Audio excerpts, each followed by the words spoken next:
Coronavirus or no coronavirus, the NFL is going to find a way to make something happen, to stir the pot.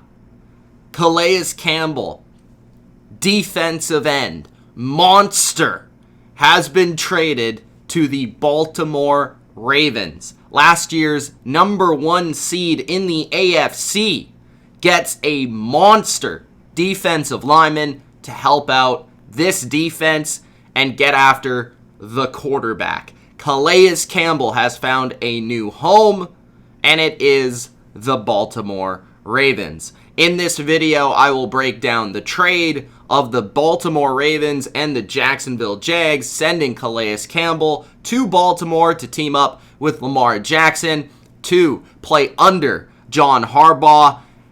And I'm going to break down who I thought won, what I think really this means for the Baltimore Ravens going forward into free agency, into their draft, what this also means for the direction of the Jacksonville Jags as they continue to, looks like, possibly rebuild this roster, rebuild this franchise. So if you're interested in that, make sure you do Gronk Spike the like button, and if you haven't already, subscribe to the Bottom Line View for more NFL videos just like this. Also, I want to hear from you guys. Comment your opinion. What do you think of this trade? What do you think of this move for both sides? Do you like it for Jacksonville? Do you love it for Baltimore? Let me know in the comment section below. What do you think of the value? 5th round pick for Calais Campbell.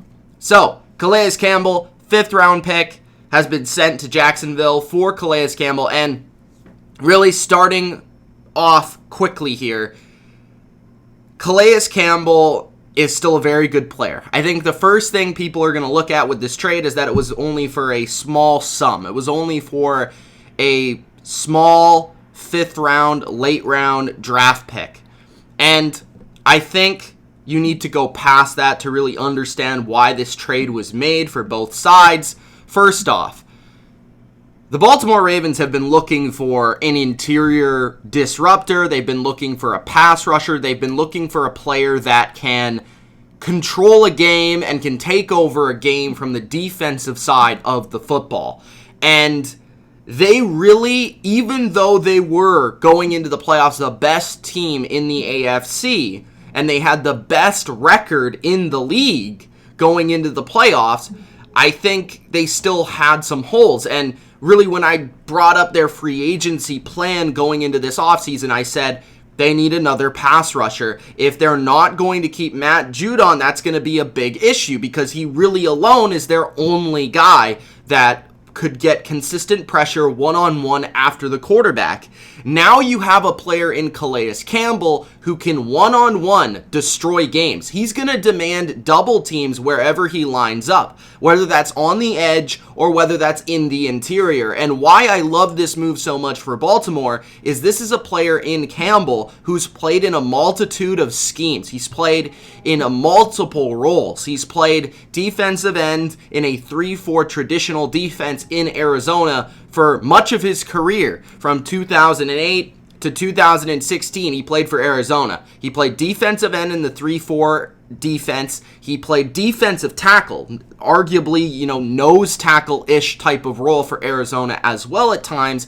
And he also played 4-3 kind of edge role with Jacksonville, a little bit with Arizona, but more so with Jacksonville. And this is kind of where he has become more of the household NFL name. If you're an NFL fan, you probably know who Calais Campbell is, and that most likely happened somewhere around 2017, where he became that all-pro player, and he became that sack leader type of guy, where he had 14.5 sacks. Then in 2018, 10.5 sacks. He's never been a huge sack number guy. It was just really those 2 seasons where he was able to get and amass a bunch of sacks. He's more of a player that's just a pure disruptor. He's excellent versus the run. He's excellent versus the pass rushing. And still, I think at 33, he might not be the player he was at from 28 to 31, I still think he's a very good player. He's still a Pro Bowl player, and you could argue he might be still that player. When you take a look at some of his statistics, I mean, he rarely misses games. That's the first thing for Ravens fans out there. I think he's only had one season where he didn't play at least 14 games. So he's very reliable. He's going to be on the field, and this is a guy that's been playing since 2008, since before the 2010s even began. So then you look at kind of what type of player he is in terms of what the stats break him down to be. So consistently throughout his career in Arizona, he was a guy with 7 sacks, 6 sacks, 6.5, 8 sacks, 9 sacks.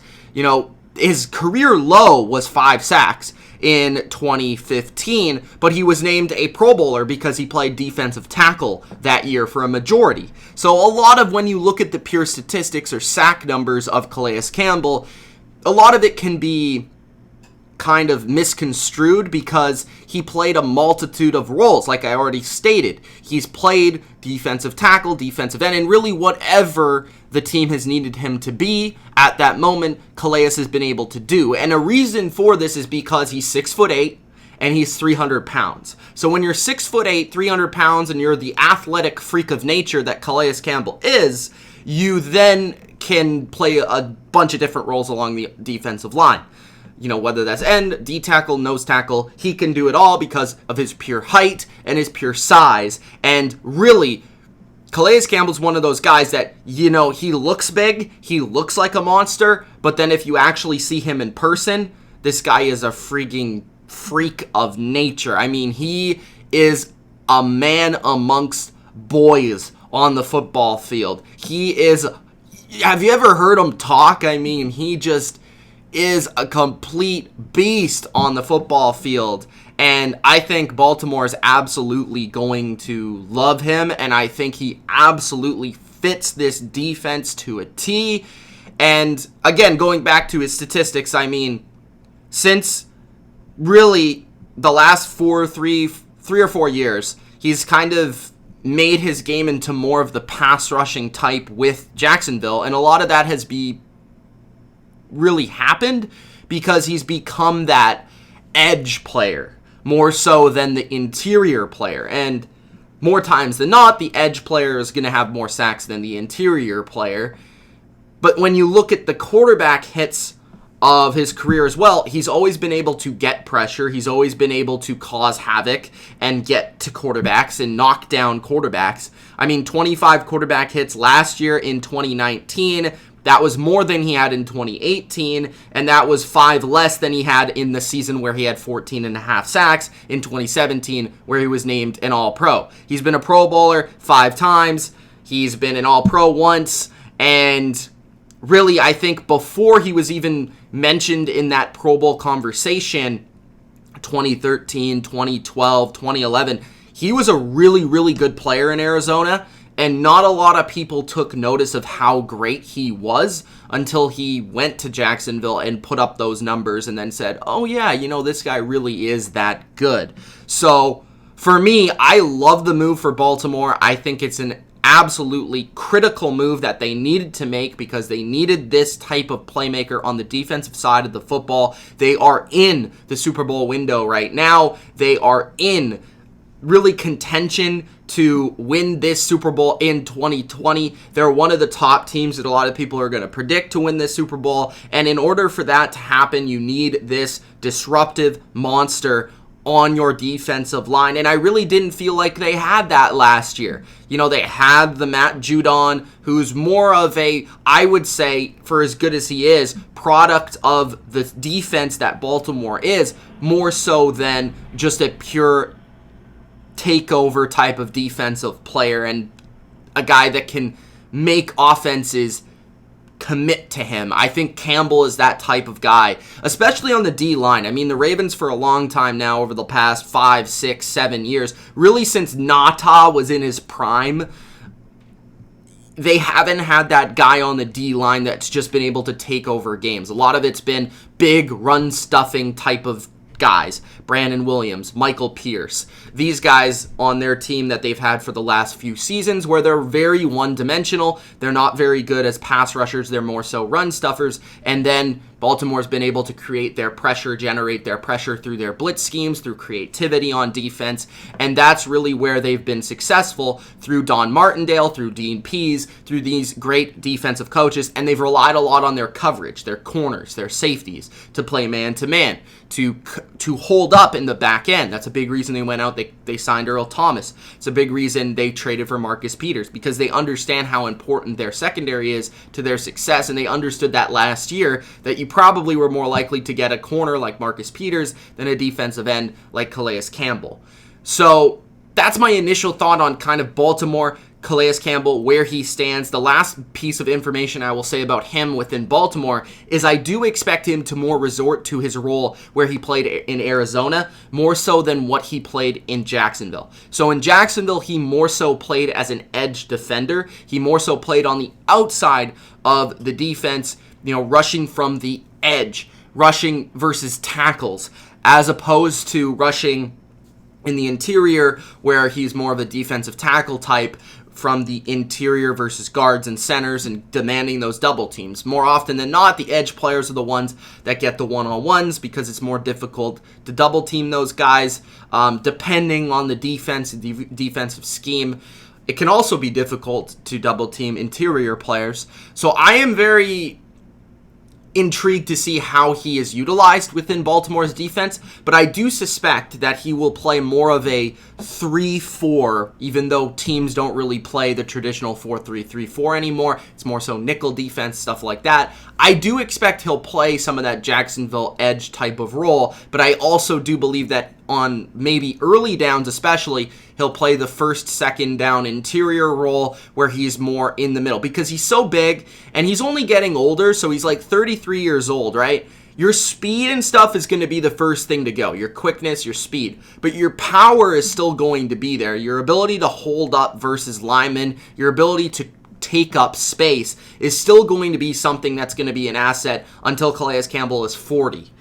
This guy is just such a big human being that he could play anywhere he wants on this D-line, and I'm very intrigued to see what a defensive coordinator of the stature of Don Martindale is going to be able to do with a player like Calais Campbell. So that's my kind of thought on that. He probably plays more of the Arizona role than the Jacksonville role. Now, flipping to Jacksonville, I do believe that the Jags made a decision here for the future. I do think they kind of sacrificed their short term for the long term, let's say. I think with Calais Campbell, he's a player that's 33, as I've brought up. He's a player that's been amazing for them over the past 3-4 seasons. He was never better than in that 2017 season where he took over. He was one of the best players in the league and really was part of the reason they went to that AFC Championship that season.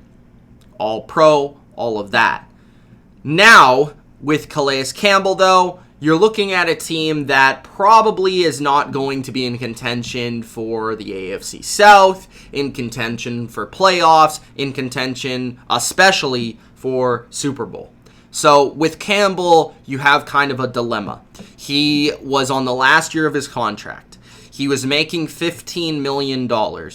Were you really going to sign him in 2021 at 34, 35 years old? And go into the future with him as one of your foundational pieces at probably too expensive of a contract. At this point, Campbell is an asset to a team that needs to win or wants to win a Super Bowl right this second. And Jacksonville is not in that realm right now. They were a couple of years ago, and Campbell came in handy for that, but now it's time to move on. And I do recognize and I do give credit to Jacksonville where they've rarely been right and correct, and where they've often struggled is the ability to move on from players, the ability to sense the right time to sign players and get rid of them. And in this case, I do feel like this was a good move for Jacksonville.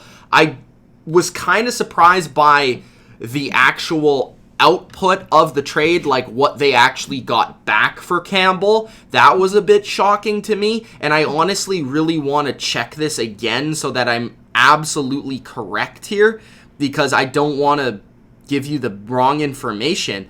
But, according to this trade, it was just a 2020 fifth-round pick, which for a player of his stature, a player that was a Pro Bowler this year, a player that's still very good and playing at a high level, that does seem to be not a lot in compensation. So it's kind of odd. You probably could have got, unless they do believe that he's only in the last 1 or 2 years of his entire career, so they believe that maybe he is possibly going to retire, which then would not allow them to get the picks back in compensation in the future, and they would rather just get the picks now and rebuild from there with the fifth rounder. And that's where I really think the fifth rounder comes from.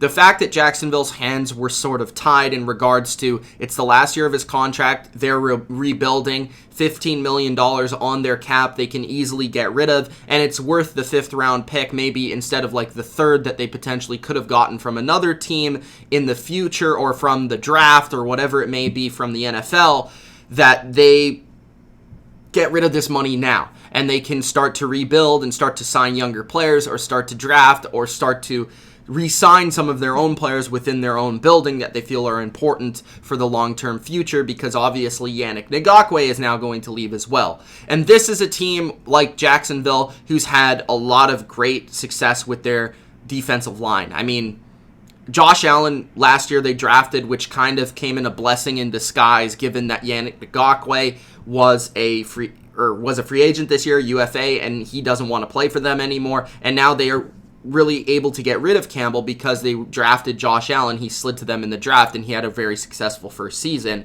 But when you really look at it, I mean, Taven Bryan is still a first-round pick. I believe Marcel Darius is probably going to be coming back. Dwayne Smoot is an underrated player. McCray, Russell. They have a lot of these players that are kind of not known to the general public, not known to the general NFL fan, but they've had a lot. Avery Jones, like guys that aren't big names, but have actually been pretty good in short stints and in kind of backup roles. And I think they will also be able to get their opportunity this year and see what they really have in those players.